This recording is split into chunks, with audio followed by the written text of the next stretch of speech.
আপনারা সকলেই অবগত আছেন যে গত 13ই মে তারিখ রাত অনুমান 11:45 ঘটিকায় ঢাকা বিশ্ববিদ্যালয়ের মেধাবী শিক্ষার্থী SM শাহরিয়ার আলম সাম্য সৌরদ্বীপ উদ্যানে কতিপয় দুর্বৃত্তের হাতে নির্মমভাবে খুন হন। ঘটনার সংক্ষিপ্ত সংবাদ প্রাপ্তির পরপরই ডিসি রমনা সহ শাহবাগ থানার পুলিশ ঘটনাস্থল পরিদর্শন করেন। ঢাকা বিশ্ববিদ্যালয়ের প্রক্টর মহোদয়ের নিকট থেকে ঘটনাটির সংবাদ প্রাপ্তির সাথে সাথেই আমি সংশ্লিষ্ট সকল পুলিশ কর্মকর্তাদের ঘটনাটি সর্বোচ্চ গুরুত্বের সাথে তদন্তের নির্দেশ প্রদান করি। আপনারা অবগত আছেন, চাঞ্চল্যকর এই হত্যাকাণ্ডের ঘটনায় শাহবাগ থানায় একটি হত্যা মামলা রুজু হয় এবং ঘটনার রাতেই পুলিশ ঘটনার সাথে সংশ্লিষ্ট 3 জনকে রাজধানীর বিভিন্ন জায়গা থেকে আহত অবস্থায় গ্রেপ্তার করে। ঘটনাটির গুরুত্ব বিবেচনায় আমি নিবিড় তদন্তের স্বার্থে মামলাটি ডিবিতে স্থানান্তর করি। পরবর্তীতে বিজ্ঞ আদালতের মাধ্যমে ধৃত 3 আসামিকে রিমান্ডে নিয়ে জিজ্ঞাসাবাদ, প্রাপ্ত গোয়েন্দা তথ্য ও প্রযুক্তিগত বিশ্লেষণের মাধ্যমে ঘটনাস্থলে সরাসরি উপস্থিত ও হত্যাকাণ্ডে অংশগ্রহণকারীদের শনাক্ত করা হয়।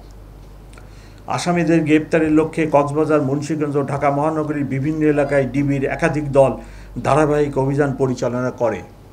এ সংক্রান্তে আরও 8 জনকে গ্রেপ্তার করে। গ্রেপ্তারকৃত হলেন রাব্বি, কবুতর রাব্বি, 2 মেহেদি, 3 পাপেল, 4 রিপন, 5 সোহাগ, 6 রবিন, 7 হৃদয়, 8 সুজন সরকার। গ্রেপ্তারকৃত আসামি মেহেদির দেখানোর মতে সরদ্দি উদ্যানের 3 নেতার মাজারের সন্নিকটে মাটি চাপা দিয়ে লুকিয়ে রাখা অবস্থায় হত্যাকাণ্ডে ব্যবহৃত 2টি সুইচ গিয়ার চাকু উদ্ধার করা হয়।